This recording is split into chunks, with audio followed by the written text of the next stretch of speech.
اللہم صلی علی محمد وآل محمد وعجل فرجهم. اعوذ باللہ من الشیطان الرجیم. بسم اللہ الرحمن الرحیم. الحمد للہ رب العالمین. الصلاۃ والسلام علی سید الانبیاء والمرسلین. خاتم النبیین ابی القاسم محمد. اللہم صلی علی محمد وآل وآلہ الطیبین الطاہرین المعصومین المظلومین.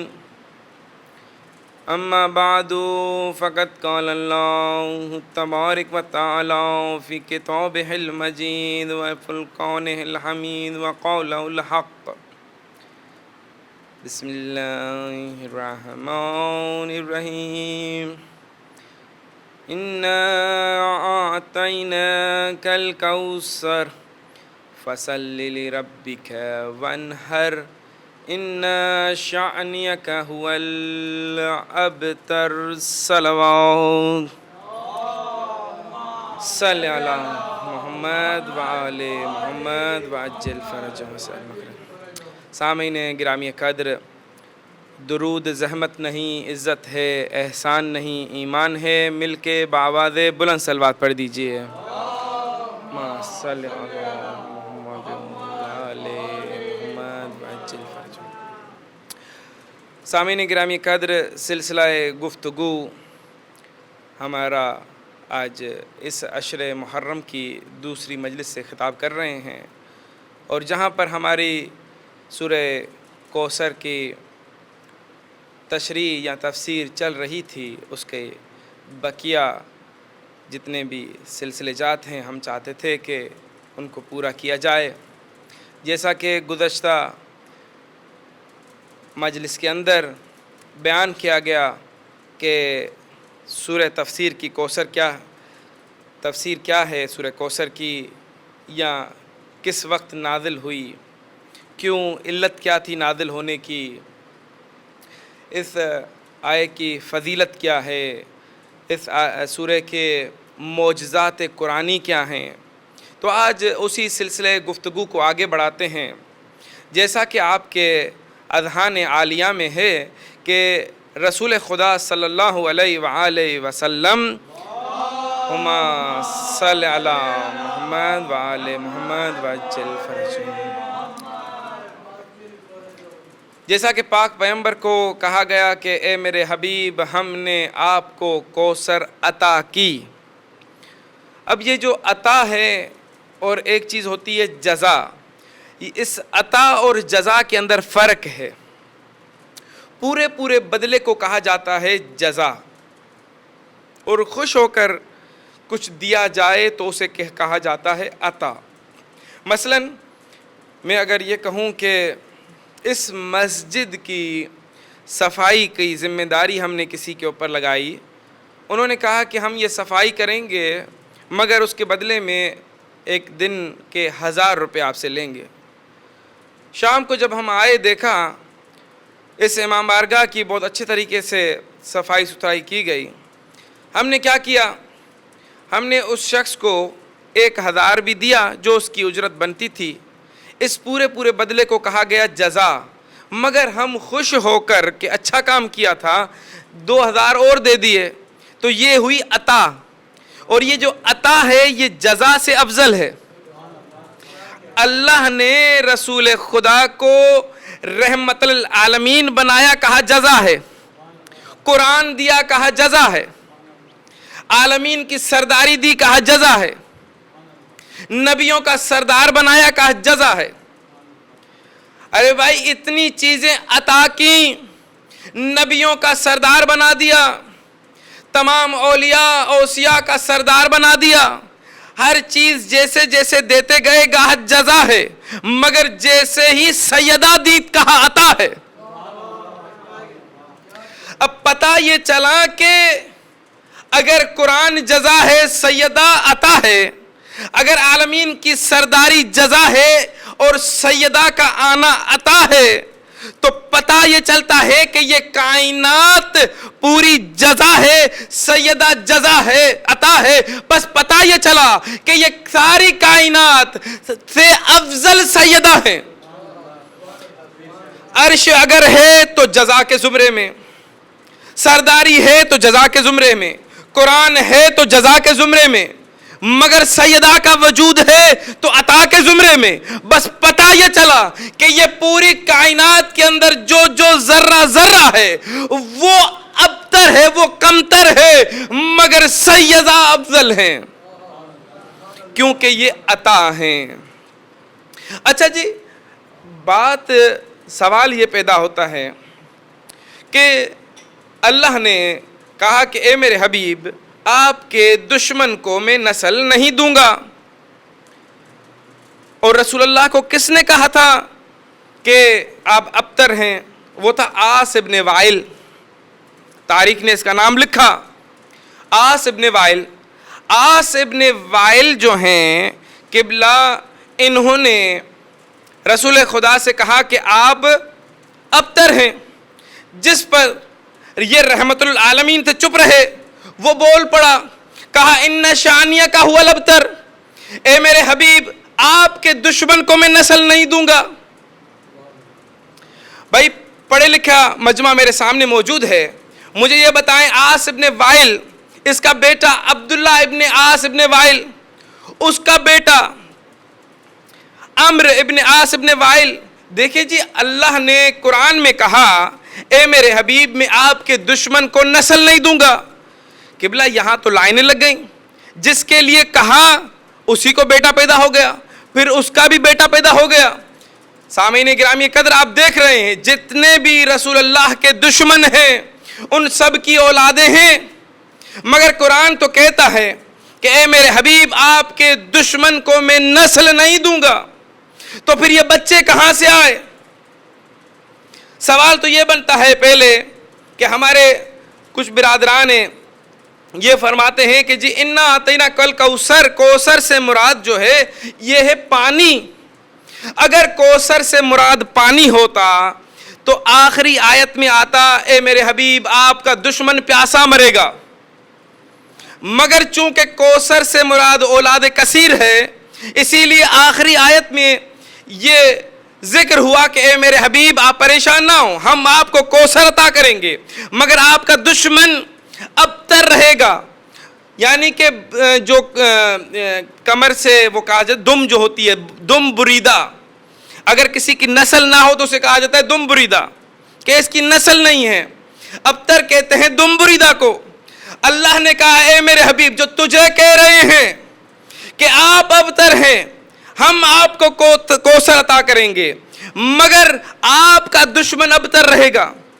قرآن کہتا ہے کہ آپ کا دشمن ابتر رہے گا، مگر تاریخ بتاتی ہے کہ جس نے کہا تھا اس کی تو اولادیں ہیں۔ عمرو ابن عاص ابن وائل اسی کا بیٹا ہے، پھر اس کا بھی بیٹا پیدا ہوا عبداللہ ابن عمرو ابن عاص ابن وائل۔ یہ وہی بدبخت ہے جس نے جنگ صفین کے اندر جنگ کا نقشہ پلٹا تھا۔ لو جی، قرآن کہاں گیا؟ قرآن نے تو کہا تھا اے میرے حبیب آپ کے دشمن کی نسل نہیں ہوگی، تو پھر یہ بچے کہاں سے آئے؟ خدا کی قسم اگر وارثان قرآن خدا اہل بیت کی شکل میں نہ بناتا تو یہ قرآن کی آیتیں مشکوک ہو جاتی۔ یہی وجہ ہے کہ میرے 10ویں امام علی نقی کے سامنے اللہم صلی علی محمد وآل محمد وعجل فرجہ، جب ایک دشمن مصطفیٰ اپنے 2 بچوں کو بغل میں لیے چلا اور رسول اللہ کی شان میں گستاخی کرنے لگا تو امام کا صحابی امام کے قدموں میں گر پڑا اور ہاتھ جوڑ کے کہنے لگا یا ابن رسول اللہ، قرآن تو کہتا ہے کہ رسول کے دشمن کی نسل نہیں ہوگی، رسول کے دشمن کی اولاد نہیں ہوگی، تو پھر یہ بچے کہاں سے آئے؟ مسکرا کے بطول کے لال نے جواب دیا یہ بچے ہوتے کسی کے ہیں، مشہور کسی کے ہو جاتے ہیں۔ صلی علی محمد وعلی محمد وعجل فرج۔ سمجھ میں آئی قبلہ بات کہ رسول اللہ کا دشمن ہو یا علی مولا کا دشمن ہو، یہ کبھی بھی حلالی نہیں ہو سکتے، چونکہ یہ قرآن کا فیصلہ ہے۔ اور جب بھی جہاں بھی جدھر بھی کہیں پر بھی سید کو دیکھیں تو فوراً کہہ اٹھیں کہ اللہ کا قرآن سچا ہے، کیونکہ اللہ نے قرآن میں وعدہ کیا اے میرے حبیب ہم آپ کو نسل دیں گے جو قیامت تک چلے گی۔ دشمنوں نے بڑی کوشش کی کہ اس نسل کو منقطع کر دیں، مگر اللہ کا وعدہ سچا تھا۔ یہ نسل آج بھی سادات کی صورت میں موجود ہے اور زندہ و جاوید قرآن کا معجزہ ہے۔ یہی وجہ ہے کہ اللہ قرآن مجید میں فرماتے ہیں کہ طاہر بیتی، حضرت ابراہیم کو حکم ہوا کہ طاہر بیتی میرے گھر کو پاک کر، اور بی بی زہرا کے لیے قرآن نے کیا کہا؟ یطہرکم تطہیرا، تجھے میں پاک رکھوں گا۔ بس پتہ یہ چلا کہ کعبہ اتنا پاک ہے جتنی ابراہیم میں طاقت ہے، اور زہرا اتنی پاک ہے جتنی اللہ میں قدرت ہے۔ اے علی حق دولی۔ سامعین گرامی، یہ وہ سیدہ ہیں جو بطول بی بی ہیں۔ اب یہ بطول بی بی کون ہے؟ ایک اور بھی بطول بی بی ہے اس پوری کائنات میں، اور اس بطول بی بی کا جو نام ہے وہ ہے مریم۔ مریم کو کہا جاتا ہے بطول بی بی۔ اب بطول کہتے کسے ہیں؟ شاید آپ لوگوں کے علم میں نہیں کہ بی بی مریم کی شادی کیوں نہیں ہوئی۔ اس کی وجہ یہ تھی کہ اگر شادی ہو جاتی تو مخلوق سے جڑ جاتی، اور اگر بطول کی صفت اور معنی سننا چاہتے ہیں تو وہ یہ ہے کہ بطول کہتے اسے ہیں جو دنیا سے جڑے کبھی نہ اور خالق سے کٹے کبھی نہ۔ اسی لیے تو بی بی مریم کی شادی نہیں ہوئی، شادی ہو جاتی تو مخلوق سے جڑ جاتی۔ اب یہ گھر جا کے سوچئے گا کہ پھر وہ کون تھا کہ جس کے ساتھ بی بی فاطمہ زہرا کی شادی بھی ہوئی، پھر بھی زہرا بطول ہے۔ یعنی کہ شادی ہونے کے بعد بھی نہ مخلوق سے جڑی نہ خالق سے کٹی، پھر بھی زہرا بطول بی بی رہی۔ عرض خدمت کے مالک، ہمارے لیے تو حکم ہے کہ اپنی بیٹیوں کی شادی کرنے میں جلدی کرو، زمانے کی پہلی ہوا کے ساتھ اسے اس کے وارث کے سپرد کر دو۔ اور آپ کے گھر میں ایک مریم پلی، ایک ہی بچی پلی مریم، اسی کو آپ نے کنوارا چھوڑ دیا تو آواز ایک قدرت آئی علی کی وجہ سے، مالک شادی مریم کی نہ ہو اور وجہ علی، کہ مریم کو بنا بیٹھا ہوں میں بطول، شادی بھی کروں گا تو کسی نبی کے ساتھ، کسی ولی کے ساتھ، کسی اوصیاء کے ساتھ، کسی اولیاء کے ساتھ۔ اگر قیامت کے دن اس نے علی کے سامنے سینہ چوڑا کر کے یہ کہہ دیا کہ میں اس ایک فضیلت میں علی کے برابر ہوں، علی کی زوجہ بھی بطول ہے، میری زوجہ بھی بطول ہے، اللہ نے کہا میں مریم کو کنوارا چھوڑ دوں گا، بطول کی ہمسری برداشت نہیں کروں گا۔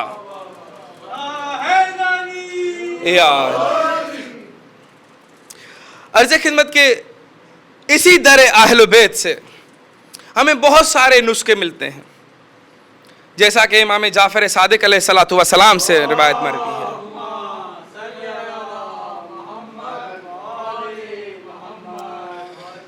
امام فرماتے ہیں کہ روئے زمین پر یہ جو کلفہ کی سبزی ہے، اس سے فضیلت والی کوئی سبزی اللہ نے خلق ہی نہیں کی۔ کلفہ کی سبزی جسے ہماری میمن زبان میں، سندھی زبان میں اور امروٹھی زبان میں لونک کہا جاتا ہے، فارسی میں اسے کہا جاتا ہے خرفہ۔ امام فرماتے ہیں کہ اللہ نے روئے زمین پر اس سبزی سے زیادہ فضیلت والی کوئی سبزی خلق ہی نہیں کی۔ اور پھر امام فرماتے ہیں کہ خدا لعنت کرے بنی امیہ والوں پر کہ یہ سبزی جو ہے چونکہ بی بی فاطمہ زہرا سلام اللہ علیہا کی پسندیدہ غذا تھی، ما صلی علی محمد وآل محمد، چونکہ سیدہ کی پسندیدہ غذا تھی تو ان بنی امیہ والوں نے کیا کیا، محلے میں مدینے کی گلیوں میں ڈول بجوا کر یہ اعلان کروایا کہ یہ تو پاگلوں کی بے وقوفوں کی غذا ہے، تاکہ کوئی نہ کہے۔ کیوں؟ کیونکہ جب مدینے کی عورتیں کسی بازار میں جاتی اور اسی کلفہ کی سبزی پر نظر پڑ جاتی رونے بیٹھ جاتی تھیں۔ جب ان سے پوچھا جاتا کہ کیوں رو رہی ہیں، کہا کہ ہمیں سیدہ کی یاد آ جاتی ہے، چونکہ سیدہ کی یہ پسندیدہ غذا تھی، جب ہم اس سبزی پر ہماری نظر پڑتی ہے تو ہمیں سیدہ کی یاد آ جاتی ہے۔ تو اسی لیے بنی امیہ والوں نے یہ ایک شاطرانہ عمل انجام دیا کہ انہوں نے ڈھول بجوا کر یہ اعلان کروائے کہ یہ تو بے وقوفوں کی غذا ہے، تاکہ کوئی کھائے ہی نہیں۔ اس کنیکشن کو کاٹنے کی کوشش کی گئی، یہی وجہ ہے کہ امام نے ان پر لعنت کی ہے۔ اس روایت سے پہلے وسائل شیعہ میں یہ روایت موجود ہے۔ یہ آج کے زمانے میں ہم نے جب اس پر ریسرچ کی کہ اس کلفہ کی سبزی میں کون سے ایسے فوائد ہیں کہ سیدہ کو پسند تھی، امام بھی فرماتے ہیں کہ روئے زمین پر زیادہ فضیلت والی کوئی سبزی موجود نہیں ہے، تو پتہ یہ چلتا ہے کہ یہ بلڈ پریشر اور شوگر کا بہترین علاج ہے۔ پتہ یہ چلتا ہے کہ یہ آپ کے جو استما کا مسئلہ ہے، آپ کے لیور کے جو جتنے بھی پرابلم ہیں، اگر یہ سبزی کھائی جائے تو یہ تمام مسائل جو ہیں آپ کے حل ہو جاتے ہیں۔ کتنا بڑا کمال ہے اس سبزی میں، نہ جانے اور کون کون سی اس کے اندر جو ہیں ایسی خصوصیات چھپی ہیں کہ اگر ہم اس سبزی کو کھانا شروع کریں، اس کو استعمال کرنا شروع کریں تو نہ جانے کتنی بیماریوں سے ہم دور ہو سکتے ہیں۔ کوئی نہ کوئی وجہ ضرور ہوگی کہ سیدہ کی پسندیدہ غذا کلفہ کی سبزی تھی، اور آج ہم اسے اس لیے نہیں کھاتے کیونکہ اس بنی امیہ کے پروپیگنڈے کا آج بھی لوگ شکار ہیں۔ جب میں بہت سارے لوگوں کو یہ کہتا ہوں، شوگر والوں کو، کہ آپ یہ کلفہ کی سبزی کا استعمال کریں، تو مجھے پلٹ کے یہی کہتے ہیں کہ بلا ہمارے ہاں تو اس کی جو کاشت کی جاتی ہے یہ صرف اور صرف چارہ دینے کے لیے کی جاتی ہے کہ جانوروں کو چارہ دیا جائے۔ کیونکہ یہاں پر تو انسان تو نہیں کھاتے اس کو۔ میں ان کو کہتا ہوں کہ یہ وہ بنی امیہ کی جو پروپیگنڈا ہے آج تک چلتا آ رہا ہے۔ تو خدا را اس سبزی کا استعمال کریں۔ یہ ایک تو سیدہ کی پسندیدہ غذا ہے، دوسرا اس سے بہت ساری بیماریوں کا علاج اس کے اندر چھپا ہوا ہے۔ ایک بار صلوات پڑھیں محمد و آل محمد۔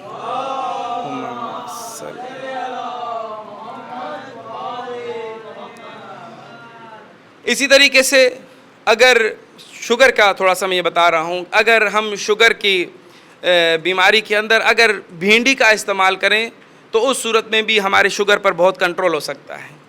دوسرا یہ جو بینگن ہے، بینگن کے اوپر جو کیپ ہوتا ہے گرین کلر کا، اگر اس کو کاٹ کے اس کیپ کو کھایا جائے تو یہ بھی شوگر کے اندر بہترین ایک معالجے کا جو اثر انجام دیتا ہے۔ تو ہمیں اسے بھی استعمال کرنا چاہیے۔ کچھ سبزیاں ہیں اگر ان کا استعمال کیا جائے، یا کچھ اہل بیت علیہ الصلوۃ والسلام کی کچھ دوائیں بھی ہیں، جس طرح عدس الملک ہے، مرکب 4 ہے، جامع امام رضا جو کہ پانی کے ساتھ ہے، اور خون کو صاف کرنے والی ایک دوا ہے بلڈ پیوریفائر۔ اسی طریقے سے یہ اگر دواؤں کا استعمال کیا جائے، یا خصوصی طور پر سب سے پہلے اگر ہم ان سبزیوں کا استعمال کریں تو ہم پری ڈائبیٹک والے جتنے بھی افراد ہیں وہ ٹھیک ہو سکتے ہیں۔ دوسرا، اگر ہم فروٹ کا زیادہ استعمال کریں، لوگ یہ سمجھتے ہیں کہ فروٹ چونکہ میٹھے ہوتے ہیں تو یہ جو ہیں نقصان کا باعث ہوتے ہیں۔ دیکھیں جی، ہر فروٹ کے اندر مثلا آپ ایپل یا آپ اٹھا لیں مینگو یا بنانا کی بات کریں یا چیکو کی بات کریں، یہ کیا چیزیں ہیں؟ یہ میٹھے میٹھے پھل ہیں نا، مگر ان کے اندر اللہ نے کیا خصوصیت رکھی ہے کہ 5 قسم کے پروٹین ان کے اندر موجود ہیں۔ ہم یہ سمجھتے ہیں کہ صرف ان کے اندر گلوکوز ہے، جس طرح گندم کی روٹی بہت نقصان دہ ہے چونکہ اس کے اندر گلوکوز کی بہت زیادہ مقدار پائی جاتی ہے، جب کوئی انسان اس کو یوز کرتا ہے تو بلڈ گلوکوز لیول بڑھ جاتا ہے، مگر جب کوئی 1 کلو مثلا کوئی اگر مینگو کا استعمال کرے، آم کا استعمال کرے تو اس کی شوگر کم ہو جائے گی. کیوں؟ کیونکہ آم کے اندر جو ہے گلوکوز کی ماترا کم ہوتی ہے، فرکٹوز کی ماترا زیادہ ہوتی ہے. اور بھی بہت ساری چیزیں موجود ہوتی ہیں جس طرح سے سیکروز، مالٹوز، لیکٹوز، یہ بھی ایک آم کے اندر یا دوسرے فروٹس کے اندر موجود ہوتا ہے. تو یہ جو فرکٹوز ہے، یہ فرکٹوز جو ہے کیا کرتا ہے کہ ہمارے بلڈ کے اندر جا کر گھلتا ہی نہیں. جب نہیں گھلتا تو ہمارے بلڈ گلوکوز لیول بڑھتا ہی نہیں ہے، صرف وہ ٹیمپریری بڑھے گا. جتنا آپ نے وہ مینگوز کھائے ہیں، جتنا اس کے اندر گلوکوز کی مقدار تھی صرف اتنا بڑھے گا، فوراً جو ہے ڈیکریز ہونا شروع ہوگا. کیوں؟ کیونکہ فرکٹوز کی وجہ سے. چونکہ کسی بھی مینگو کے اندر یا ایپل کے اندر یا اس طرح کے دوسرے کسی فروٹ کے اندر 5 چیزیں یاد رکھیں: گلوکوز، مالٹوز، لیکٹوز، فرکٹوز اور سکروز. یہ 5 چیزیں پائی جاتی ہیں. اور گلوکوز فقط نہیں ہوتا، گلوکوز کی مقدار بہت کم ہوتی ہے. تو ہمیں ڈاکٹرز یہ کہتے ہیں کہ جی آپ یہ فروٹس کا استعمال کم کریں کیونکہ ان کے اندر گلوکوز ہے. میں کہتا ہوں بالکل ہے، مگر اس کی مقدار کم ہے. اس کے اندر فرکٹوز پایا جاتا ہے، اور فرکٹوز جو ہے ایک تو خون کے اندر گھلتا نہیں ہے، دوسرا گلوکوز لیول کو کم کرتا ہے. صلوات پڑھیں محمد وآل محمد. صلی علی محمد وآل محمد وعجل فرجہم. عرض خدمت کے یہ وہ اہل بیت کا گھرانہ کہ جن کے فضائل کوئی انتہا نہیں ہے، جن کی فضائل کو کوئی گن نہیں سکتا. اور یہ وہ گھرانہ ہے کہ اللہ نے اتنی عظمت دے دی کہ اس عظمت کے باعث یہ اگر تھوڑا سا اگر سر سے چادر ہٹ جائے تو سورج نہیں نکلتا، اتنی عظمت ہے. اگر ان کے غلام کو کوئی آذان دینے سے روک دے تو سورج نہیں نکلتا. ان کی چوکھٹ کی اتنی عظمت ہے کہ ان کے دروازے پر کبھی جبرائیل امین فرشتہ ہے، سید الملائکہ ہے، مگر کبھی درزی بن کر آ جاتا ہے، کبھی نوکر بن کر آ جاتا ہے. اللہ ان ستاروں کو اس دروازے کا نوکر بنا دیتا ہے. فضیلت دیکھی جائے تو انتہا کے درجے پر ہے.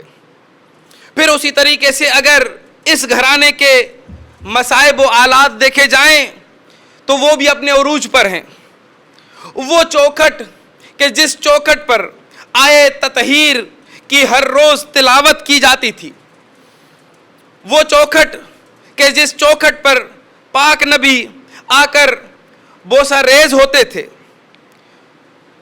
اس چوکھٹ سے وارد ہو کر جس نشست پر بیٹھتے اور سیدہ آ جاتی تو سید الملائکہ، سید الانبیاء، سید الاوصیاء اپنے جگہ کو چھوڑ دیتے.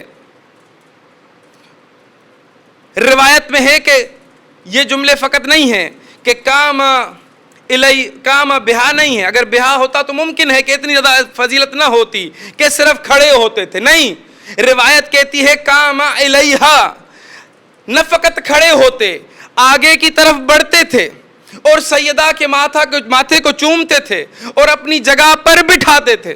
اللہ اکبر! اتنی فضیلت والی سیدہ رسول اللہ کے جانے کو صرف 3را دن ہے. وہی مسجد ہے، وہی چوکھٹ ہے جس پر فرشتے آ کر سجدہ کرتے تھے، جس چوکھٹ پر پاک نبی آئے تطہیر کی تلاوت کیا کرتے تھے. وہی مدینہ ہے. صرف 3را دن نہیں گزرا، 3رے دن پر تو آ کر ہمارے اگر گھر میں کوئی میت ہو جائے تو محلے والے آ جاتے ہیں گھر پر اور آ کر دلاسا دیتے ہیں کہ اے بیٹی صبر کرو، اللہ کو یہ منظور تھا. مگر یہ کیسا مدینہ ہے، یہ کیسے مسلمان ہیں، یہ کیسے صحابی ہیں کہ 3را دن ہے، ارے کوئی خیریت لینے کے لیے نہیں آ رہا، ہاتھوں میں آگ لے کر آتے ہیں اور اس چوکھٹ کو جہاں آئے تطہیر کی تلاوت ہوتی تھی اس چوکھٹ کو جلا دیتے ہیں. سیدہ دروازے کے پیچھے کھڑی ہو کر ان ظالموں سے کہتی ہے، اے ظالموں، کیا تمہیں نہیں پتا کہ یہ چوکھٹ وہ چوکھٹ ہے جہاں پر آئے تطہیر کی تلاوت ہوا کرتی تھی. یہ وہ چوکھٹ ہے کہ اس چوکھٹ کے اندر جتنے بھی خانوادے کے لوگ موجود ہیں یہ آئے مباہلہ میں اللہ کی توحید کے گواہ تھے، مگر یہ کہتے ہیں کہ نہیں نہیں، اگر علی کو باہر نہیں نکالیں تو ہم اس گھر کو جلا دیں گے، ہم اس گھر میں رہنے والے سب کو قتل کر دیں گے۔ ادھر سے سیدہ ارے اللہ کے ولی کی حفاظت کرنے کے لیے اپنے آپ کو پیش کر دیتی ہے، ادھر سے ظالم اس جلتے ہوئے دروازے کو سیدہ کے اوپر گراتے ہیں۔ یہ ظالم اس جلے ہوئے دروازے کے اوپر ارے سارے کے سارا قافلہ گھر میں گھس جاتا ہے۔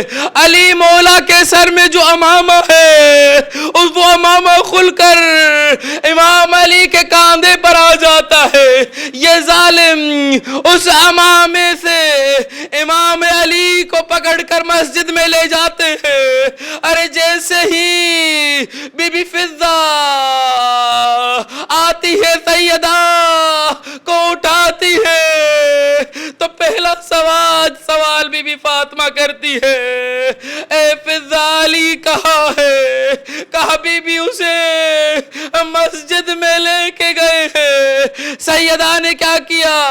اپنے بابا کا امامہ پہنا، رسول اللہ کی عبا پہنی، نبی مکرم کی نالین پہنی، مسجد میں چلی۔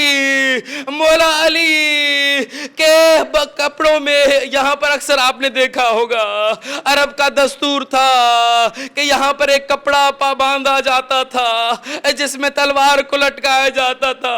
بی بی نے علی مولا کہ اس کپڑے سے پکڑ کر کہا چھوڑو میرے علی کو۔ ادھر سے ایک ظالم نے کنفذ کو حکم دیا زہرا کا ہاتھ چھڑا۔ ادھر سے اس ظالم نے غلاف شمشیر سے سیدہ کے ہاتھ پر اتنی مرتبہ ضربے ماری کہ سیدہ کے ہاتھ کی خون کی رگیں کام کرنا چھوڑ دی۔ جیسے ہاتھ چھوٹا، ہاتھ باندھ کے سیدہ کہتی ہے علی مجھے معاف کرنا، میں اتنی ہی تمہاری حفاظت کر سکتی تھی۔ انہوں نے علی مولا کو نہ چھوڑا۔ سیدہ کیا کرتی ہیں؟ کہتی ہے میں جاتی ہوں بابا کی قبر پر اور اپنے بالوں کو پریشان کر کے تمہارے لیے بد دعا کروں گی۔ سیدہ چلی، پیچھے سے امام علی نے سلمان سے کہا سلمان پیچھے پیچھے جاؤ، اپنی آقا زادی سے کہنا کہ ارے بد دعا نہ کرے۔ وَسَيَعْلَمُ الَّذِينَ ظَلَمُوا أَيَّ مُنْقَلَبٍ يَنْقَلِبُونَ۔